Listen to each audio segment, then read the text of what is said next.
tonight, 12-6. Coach Ferry's got his team playing. Definitely not the same Duquesne team that we've played the last 3 times. Talk about what we can expect tonight.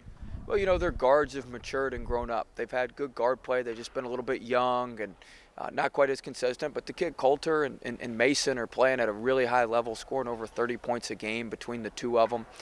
And they've been tremendous. And when you're able to grow into a system and they know what he wants. This is Coach Ferry's 4th year. This is those guys' 4th year. The kid Jones unfortunately went down. He was having a good season for him, and he's out for the rest of the year. But all those kids had grown up in the system and have grown as the program has grown. And anytime you've got good guards and dangerous guards, you got a chance to be a really good team, and that's what they are.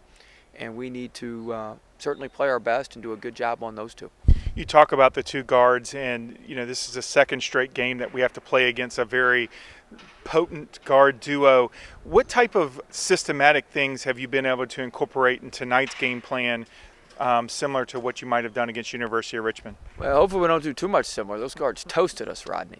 But everything's schematic. Like, the way Richmond gets their guard shots is a lot different than how Duquesne gets their guard shots. So it's the schematics are different on each on each team, and so what worked at Richmond won't work here, although not a ton worked. But what worked there won't work here. They're not going to switch as much as Richmond. We're not going to be able to switch as much as we were able to do there, just because of some of the matchups and what they're trying to do with their post players versus what Richmond's trying to do with their post players. So, they both have really good guards, but this is more of a Richmond's guys are standstill shooters. Mason's a catch and shoot guy, can shoot the turn, which presents totally different challenges than a catch and shoot guy.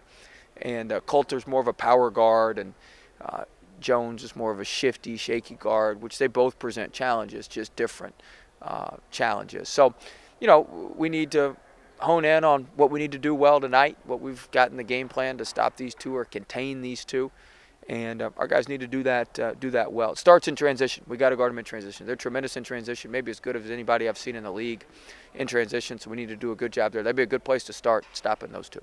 So VCU has been really pounding the offensive board so far this year, rebounding almost 34% of its misses. What do you attribute that to? Is it athleticism? Is it just pure effort? Is it scheme? What do you attribute that to? It's a little bit of both. As much time as we put into it and work as we put into it in practice, we should actually be 36% or above, in my opinion. I think we're a little underperforming there, although I know our numbers are decent and way above the national average. But, we chart our guys' effort. You got to make we call it a swim, rip, spinner, pin. You got to do one of those 4 moves on every shot if you're the 3 through the 5. And then we've got good athletes that relentlessly go to the glass. And when you give yourselves enough cracks, you're going to get a chance. And the other part of it is, we don't shoot the ball great necessarily every night, so you got opportunities to get offensive rebounds when you don't shoot it as well. But it's a combination of having good players. Our scheme is kind of made to offensive rebound, where we place everybody at the end of our sets and end of our plays. We basically end up in the same spots, which allows guys to be in good positions to offensive rebound, and then we give good effort.